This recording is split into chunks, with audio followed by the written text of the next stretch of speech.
scientist. Okay, yeah. So we're going to try to answer the question, can we build a machine that can do original research? Like a human scientist. That's a big question. It is. And what's funny is we're exploring this question Yeah.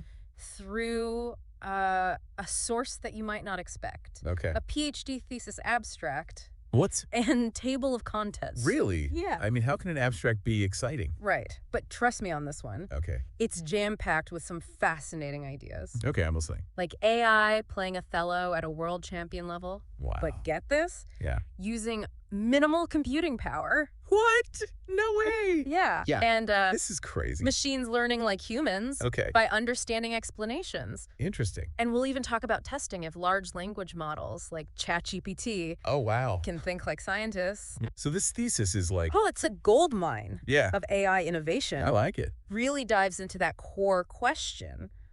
What would it take for a machine to, genuinely advance scientific knowledge? All right, so let's start with something a little simpler, something Yeah. we can all wrap our heads around. Games, Okay. specifically Othello. All right. You might remember AlphaGo, the AI that dominated the game of Go. Oh, yeah. Huge achievement. It was. But it also needed a ton of computing power. So much. Yeah, and that's where this thesis gets really interesting. How so? It introduces us to Oliva, an AI system Okay. that's like a budget AlphaGo, but for Othello. Interesting. Yeah. So get this, Oliva achieved Yeah. world champion level play What? using just free Google collaboratory resources. I know. Oh, that's incredible. Even beat traditional Yeah. Othello engines that rely on brute force calculation, No way. even though it analyzed far fewer moves. Imagine that. That's wild. How to... Well, it's fascinating how Oliva achieves this. Yeah. One trick was adding like noisy training data. Noisy training data. Yeah, so it's essentially like expanding the training set, Okay. but without having to simulate more game. Interesting. It also got really good at adjusting how deeply it looked ahead in the game, Okay. So it was becoming more efficient as the game went on. So it's like it learned to work smarter, not harder. Exactly. Wow. So it begs the question, yeah. could we apply this frugal approach to other AI challenges? That's a good question. What if we could tackle problems like climate modeling Right. or drug discovery without needing massive supercomputers? Yeah, that would be huge. It would open up scientific research to so many more people. For sure. And speaking of learning, Yeah. this thesis also explores Okay. explanatory learning. Explanatory learning. Yeah. I like the sound of that. It's all about making AI learn more like we do by understanding explanations. So not just by crunching data. Right, exactly. I'm already intrigued.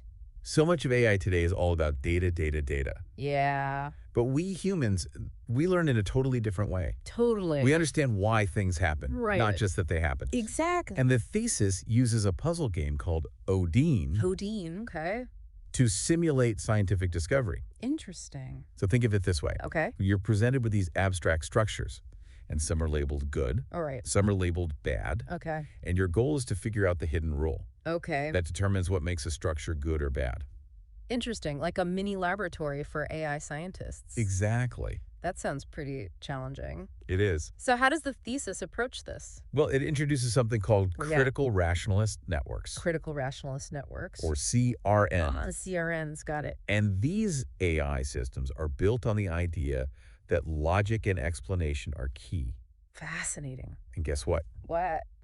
They actually outperformed traditional AI models in the Odin game, No way. especially when they only had a limited amount of data to work with. Wow. It's like these CRNs are little detectives Yeah. using logic to crack the code of the Odin universe. I like it. And here's the really exciting part. What's that? CRNs are explainable by design. Oh, wow. We can actually understand why they make certain predictions. That's huge. That's a huge step towards more transparent and trustworthy AI. Couldn't agree more. Now let's shift gears a bit All right. and talk about something called multimodal AI. Multimodal AI. This is AI that can understand multiple types of data, like text and images. So it's like teaching AI to be bilingual. Exactly. That sounds incredibly complex. It is. And training these multimodal models is incredibly resource intensive. Yeah, I bet. Like, it usually takes millions of labeled examples and tons of computing power. Right. But that's where the thesis introduces Okay. ASIF. Okay.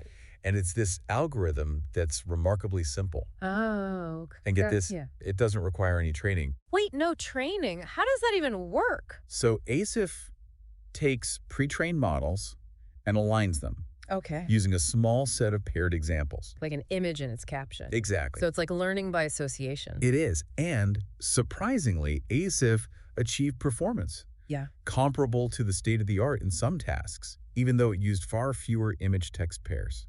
That's amazing. It really is. Like David taking down Goliath, but in the world of AI. Uh-huh. I like that. That's great. And there's another bonus. Tell me more. ASIF is interpretable. Really? We can understand which examples influence its decisions. So we can pick inside the AI's brain and see how it's connecting the dots between an image and a description. That level of transparency is really exciting. Totally. Makes you wonder if ASIF could be the key to making powerful multimodal AI accessible to everyone, not just those with massive computing resources. It's a game changer for sure. This thesis is already full of surprises, and we're just getting started. I can't wait to see what else is in store.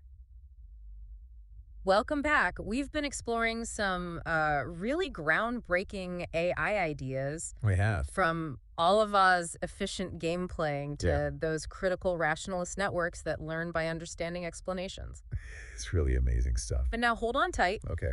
because this thesis takes us even deeper into some really big questions about science itself. You're really making me think. Like, we usually think of science as all about facts and experiments. Right. But this thesis suggests that there's more to it than that, huh?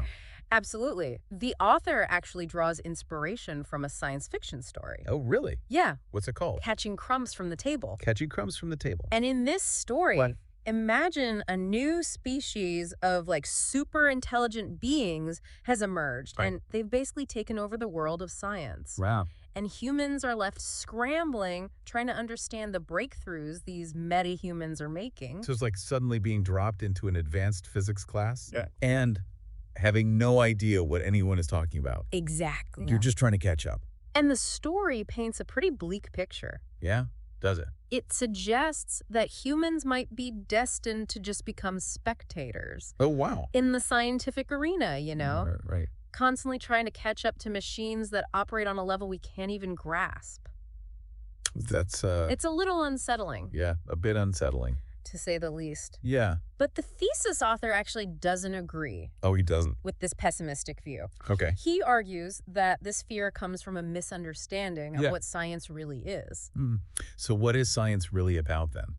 Well, science isn't just about cold, hard facts. Okay. It's about curiosity, Right. exploration, Yeah. the joy of discovery. I like And it. critically, it's about communication, Okay. explaining those discoveries in a way that other humans can understand. You know, it makes sense. Right. It's not enough for an AI to just crunch data and spit out results. It needs to be able to explain its findings, Yeah. share its insights in a way that makes sense to us humans. Precisely. Yep. And if science is fundamentally tied to human language and understanding, Okay. then maybe the idea of an artificial scientist isn't so far-fetched. Yeah. It wouldn't be about creating a machine that's smarter than us, Right. but rather a machine that can collaborate with us. Okay. Help us explore new frontiers in a way that we can grasp. That's a much more optimistic It is. and frankly exciting vision. Right. It ties back to what we were talking about earlier. Yeah. The need for AI that's transparent and explainable. Right. AI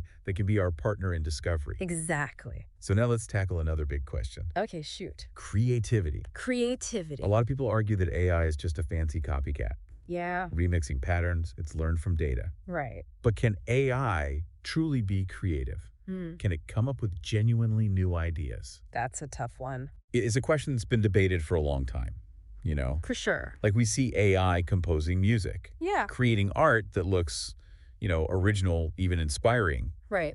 But is that true creativity? Right. Or just a clever rearrangement of existing patterns? This thesis doesn't shy away from this tricky question. It doesn't. No, it proposes that true creativity might need more than just intelligence. What else? It could involve qualities like curiosity, Okay. the drive to explore new possibilities, Yeah. even a sense of aesthetics. So an appreciation for beauty and elegance. Exactly.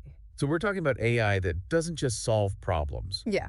but actively seeks out new problems to solve. Right? AI that's driven by a desire to understand, Hmm. to create, to express itself. That's the idea. It's a fascinating and challenging For concept. sure. And it leads us to another intriguing possibility. AI with ethics. AI with ethics. That sounds like something out of a sci-fi movie. Uh-huh. I know, but how can we even begin to talk about ethics? Yeah. For a machine, Right. ethics seems so deeply human, connected to our emotions, our values. It's definitely complex. Yeah. But think about it this way. As AI systems become more integrated into our lives, Yeah. as they take on more responsibility, Right. the question of ethics becomes unavoidable. It does. Like, who's responsible when an AI makes a decision Right. with negative consequences? Exactly. How do we ensure that AI is aligned with our values? That's a big question. These are questions we have to grapple with. We do. You know, it's like that classic trolley problem, Right. but amplified 1,000 times over. Yeah, and the thesis makes a really interesting point here. Oh, It suggests that the key to AI ethics might not be about programming in a set of rules, okay. but about fostering a certain kind of mindset in the AI. Like what? So imagine an AI that's not just focused on, efficiency or Yeah. optimization, Right. but also considers the broader impact of its actions. So AI that's capable of empathy, Right. understanding and valuing different perspectives. Wow, that's a whole new level of AI. It is. But wouldn't that require a massive shift Mhm. in how we think about and design AI systems? Absolutely. It's almost like we'd be trying to instill a sense of moral reasoning in them. It would be a monumental challenge. Yeah. But if we're serious about creating artificial scientists, about partnering with machines in the pursuit of knowledge, Yeah. then these ethical considerations are crucial. I agree. We can't just ignore them. Nope. This is definitely a conversation that needs to happen, For sure. and it's only going to become more important Yes. as AI continues to evolve. Absolutely. But for now, Yeah. let's come back to Earth a little bit Okay. and focus on some of the concrete research from this thesis. Sounds good. In the final part of our deep dive, we're going to look at those large language models Okay. and their potential for scientific thought. Looking forward to it. We'll delve into the specific challenges they face, the limitations they need to overcome, Right. and the tantalizing possibilities they hold for the future. That's going to be good. All right, listeners, get ready for a deep dive into the cutting edge of AI research. Welcome back, everyone. We've been on quite a journey, We have. exploring this idea of an artificial scientist. It's a wild concept. It is. We've talked about AI that plays games efficiently, Mhm. learns through explanations, Right. and even grapples with questions of creativity and ethics. Some really big questions. But now let's get down to like the nitty-gritty. Okay. Can those large language models, those LLMs, Yeah. actually think like scientists? That's the million-dollar question. It is. Remember that symbol interpretation task or FNT we mentioned earlier? Oh, yeah. The test derived from that Odin game, Yeah. designed to see if LLMs can, really think like scientists. So how did the LLMs do? Well, the results were a bit of a reality check. Oh, wow. Even the most advanced LLMs really struggle to perform better than random chance on the SIT. So it sounds like LLMs, they excel at mimicking human language They do. and generating creative text, Yeah. but they fall short when it comes to that kind of abstract reasoning Right. that's essential for scientific discovery. Absolutely. And the thesis doesn't just stop at the overall results. It doesn't. No, it breaks down the SIT Okay. into smaller subtasks. To pinpoint exactly where LLMs stumble. Okay, so let's break it down. All right. What were some of these subtasks? How did the LLMs fare? So one subtask focused on what's called a domain separation. Domain separation. It's about whether an LLM can distinguish between words that are part of the language itself Okay.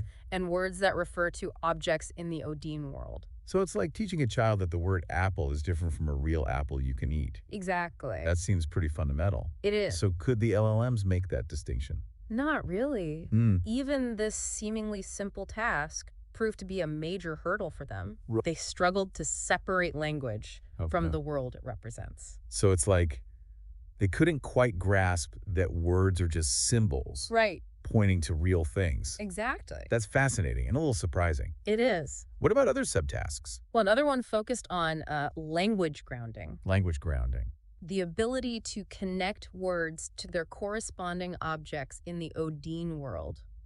So for example, if an AI is studying a biology textbook, it needs to understand that the word mitochondria Yeah. refers to a specific structure within a cell. Right. It's all about making those connections between language and the real world. So how do the LLMs do on this one? Again, they faltered. Really? They couldn't reliably link words to their visual counterparts, highlighting a gap in their understanding. It's like they had a dictionary, Yeah. but couldn't quite figure out how to use it in the real world. Exactly. Okay, so they struggled with domain separation and language grounding. Right. Were there any other subtasks where they fell short? Yes, there was one focused on perception. Perception, okay. It assessed whether LLMs could accurately recognize and describe objects in the Odin world. Like their shape, color, and orientation. Exactly. So it's as if we were giving them an eye exam, Haha. right, to see how well they could perceive the world. And did they pass the eye exam? Well, that's what I want to know. Unfortunately, no. Oh, They struggled to consistently identify and distinguish between the different objects and their attributes.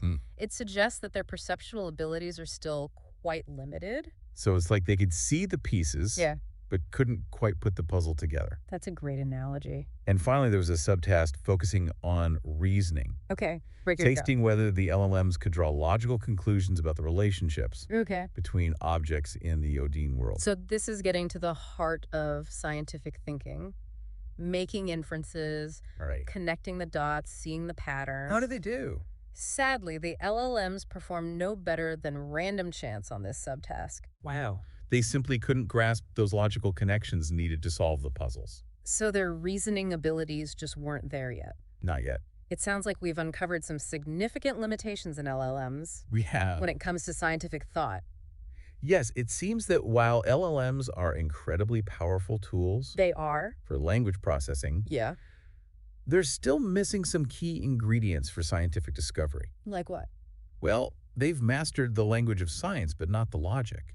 It brings us back to that idea we touched on earlier, Uh-huh. that an artificial scientist needs more than just intelligence. Right. It needs curiosity, Yeah. agency, a deep understanding of the world. For sure. It needs to be able to act and experiment, not just process words. Exactly. And as we wrap up this deep dive, I think it's crucial to remember that this is just the beginning Okay. of the journey toward an artificial scientist. I like These that. challenges and limitations, Yeah. they aren't roadblocks, No. but rather signposts. Pointing us towards new directions for research and innovation. It's almost like this thesis is a call to action for the AI community It is. to go beyond the hype and really dig into those fundamental questions Right. of what it means to be a scientist, Yeah. to think scientifically. Absolutely. The quest to create an artificial scientist Yeah. is a quest to understand the very essence of scientific thought itself. Couldn't have said it better myself. And that's a journey with enormous implications, not just for AI, Right. but for our understanding of intelligence, knowledge, and perhaps even our own place in the universe. Your big one. It is. So listeners, we encourage you to stay curious, keep exploring, Yeah. and who knows, maybe one day you'll be the one building the first true artificial scientist. That would be amazing. Thanks for joining us on this deep dive.